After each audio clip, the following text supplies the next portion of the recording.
He's a bad guy. The world and the Iraqi people would be better off without him, says Barack Obama about Saddam Hussein.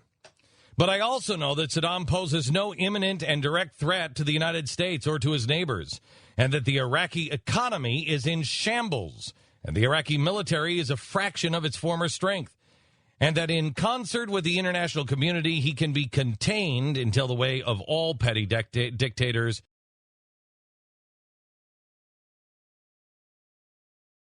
he falls away into the dustbin of history. Barack Obama. Now, what is he going to say tonight? 9 days after the United States gets involved in a third war. 9 days. The President of the United States is finally going to address the American people, and he will do it in the Oval Office. Isn't that weird? It's exactly what he should have done 9 days ago, before he went to war or as the United States was launching. That's the way every other president has ever done it. But it has taken him a while to get his marching orders from the International Crisis Group and George Soros.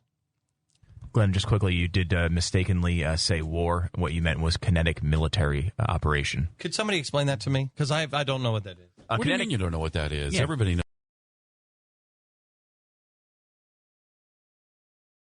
knows what a kinetic military operation is. Right, because kinetic means a movement. So it's a moving military operation. If your planes are flying, they're moving. Therefore, kinetic military. Boom, moving. It's kinetic. Is that what happened? Is that what? Yeah. Is that really what it is? It really, in that is it moves and then boom. So it's moving, boom, moving, boom. Repeat. Got it. Mm-hmm.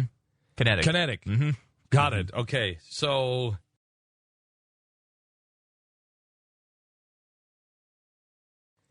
This is insane. We're going to talk a little bit about today what was going on over in England. I'm not really sure exactly how your friends are dismissing you if you took, and as I told you, tell all of your friends these things are coming. That this is going to spread to all over the Middle East, and it will catch fire all over the Middle East.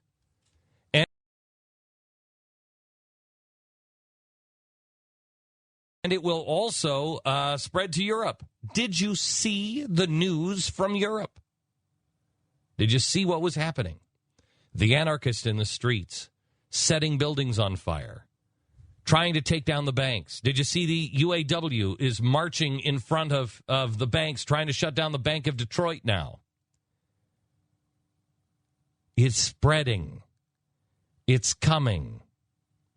It's here.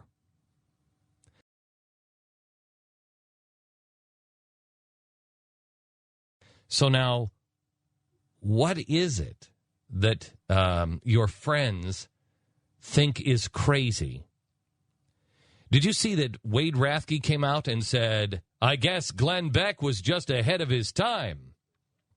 Wade Rathke is the head of Acorn, the founding member of Acorn, because now Acorn is in Egypt, and they're organizing for Egypt.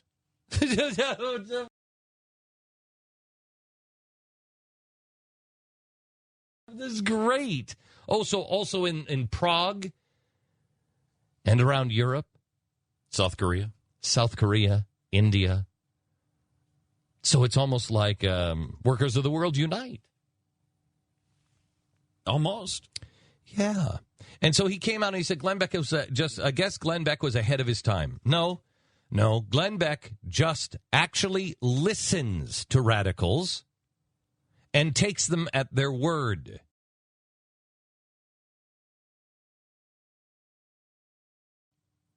I also was a dirtbag long enough to know what dirtbags do.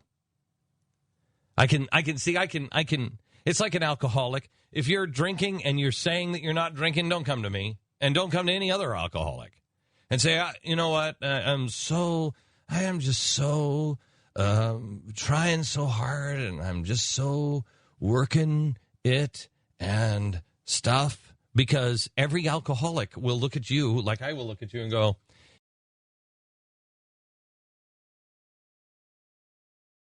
you know what? Some days it's better to zip it, and some days it's better to talk. Today's probably a zip it day for you. You think it's a bad idea to deny your drinking when you're drunk?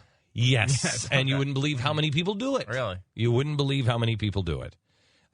So, I mean, you can say, you know what? I'm no longer a dirtbag, and I've totally... Recovering dirtbags? No. And Wade Rathke, here's a day that you should just zip it.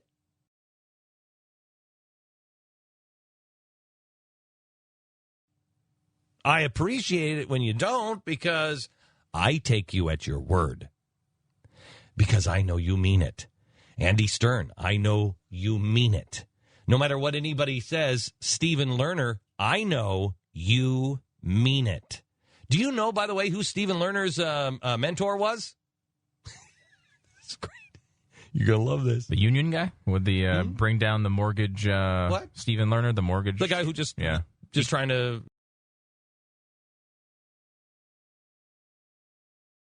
organize here in New York for the takedown of J.P. Morgan Chase, and a little dash of economic terrorism, just a dash of, and take down the stock market and the banking system, and it's no big deal. Yeah. Who was his mentor? Who was his mentor? Oh, just the guy who was the mentor for Chavez. Well, we'll get into that later. Don't worry. No, don't worry about it. Don't you worry about it. Okay. Also,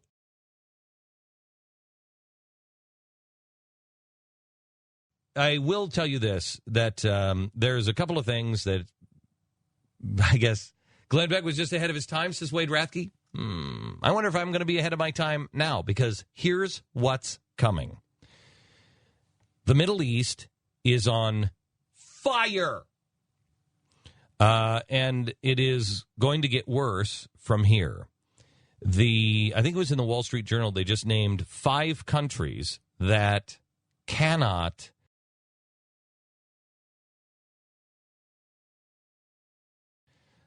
survive if it is hit by some sort of economic disaster, if it's hit by some sort of natural disaster or whatever. Japan was number 1. By the way, the list was put out just before the tsunami and the earthquake. The United States, they say, has about 5 years before it can't withstand a major hit. And now this is a Katrina or a 9/11.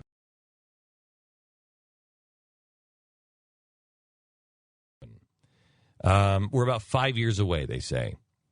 Portugal is on the list. Greece is on the list, et cetera, et cetera, et cetera. So what they're saying here is that there are countries that cannot take a massive hit without folding. I believe that they are trying to ratchet things up to accelerate that process. The United States of America, they say, has about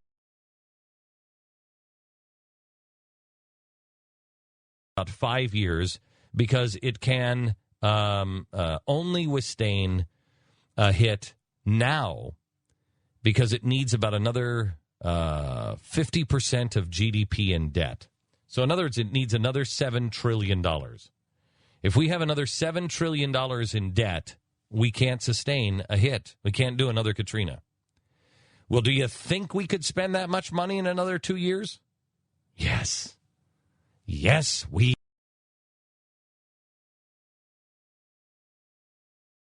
can.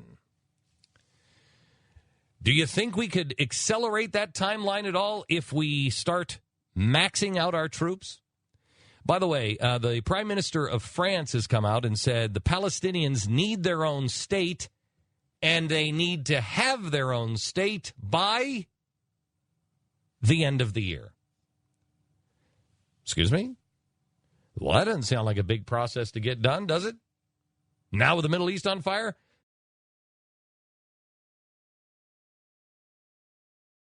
Now the Prime Minister of France says, let's get this done by the end of the year?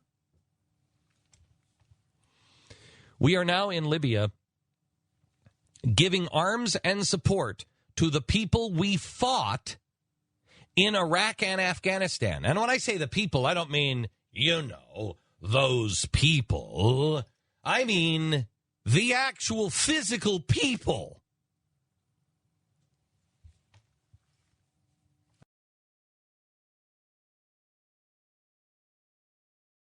That's a little intense, don't you think? I'm very concerned about our troops. If I was the president of the United States, and I know that this would set the world on fire, I would pull our troops out of Afghanistan and Iraq.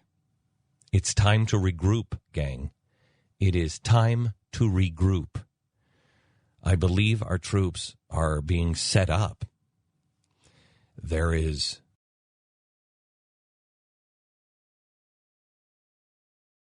real trouble coming in the Middle East. It is time to pull our troops back into some zone of safety. The coming insurrection, on the other hand, is also here. If you saw what happened in Europe, and it's coming here. We are going to show you some tape of some audio of the head of the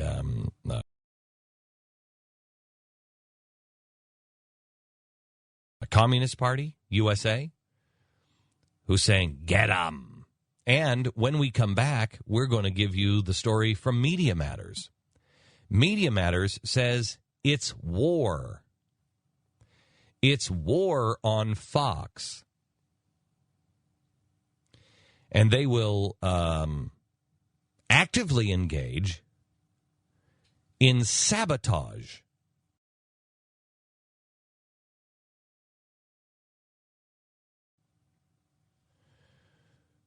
We are dealing with real, true evil. And there is only one way to vanquish evil, and that is to turn on the lights. Be a spiritual giant and turn on the lights. By knowing what they're doing, they become laughable. I will tell you that I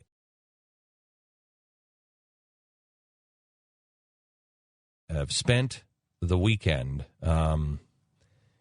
We did our shows in Houston and San Antonio and had a great time and had a lot of laughs. But there's also I think the audience might have felt that there are things pressing on my mind. And yesterday I had a wildly spiritual day, and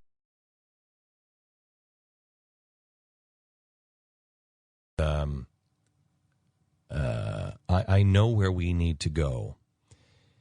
And it's going to be a bumpy ride. But strap on the armor of God. Strap it on. Because you're going to need his shield. You're going to need your feet in the quite honestly, well, just say what it says.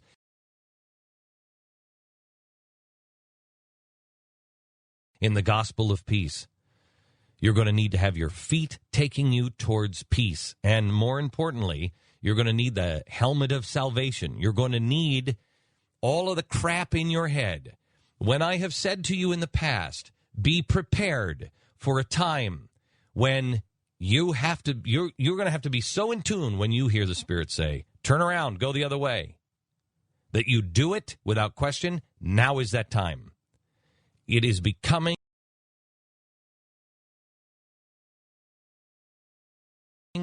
imperative that you are a spiritual giant. Remember when I have told you, get rid of all the stuff in your life, clean out your life, fix it up. Now is the time. I feel like it's a quarter to 2 in the morning. Bar is closing, gang. The bar is closing. Last call. All aboard. Clean out your life.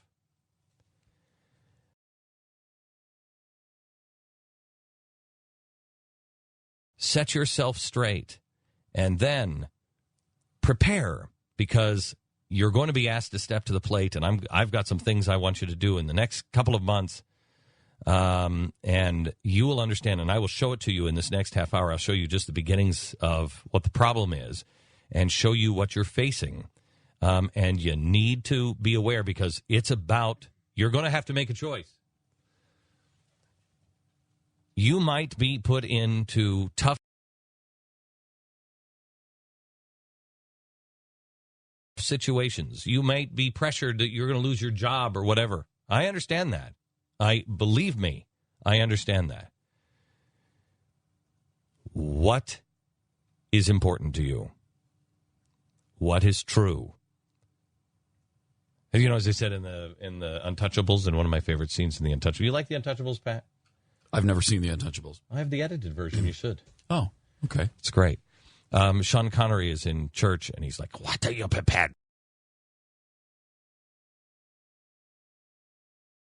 to do? What are you prepared to do? You don't start this fight. What are you prepared to do?" That is, you keep doing that. That is it's a good, genius, Sean Connery. It is. Well, he's not saying it Genius. like that exactly. That's actually the last scene, too, where he's like all bloody. He's like, "What are you prepared to do?" Yeah. And he's dying. Mm-hmm. It's a great scene, but I've wrecked the movie for you, so you don't have to see it now. Mm-hmm. And that's the thing. You cannot start this fight and then say, "Oh, okay, I give."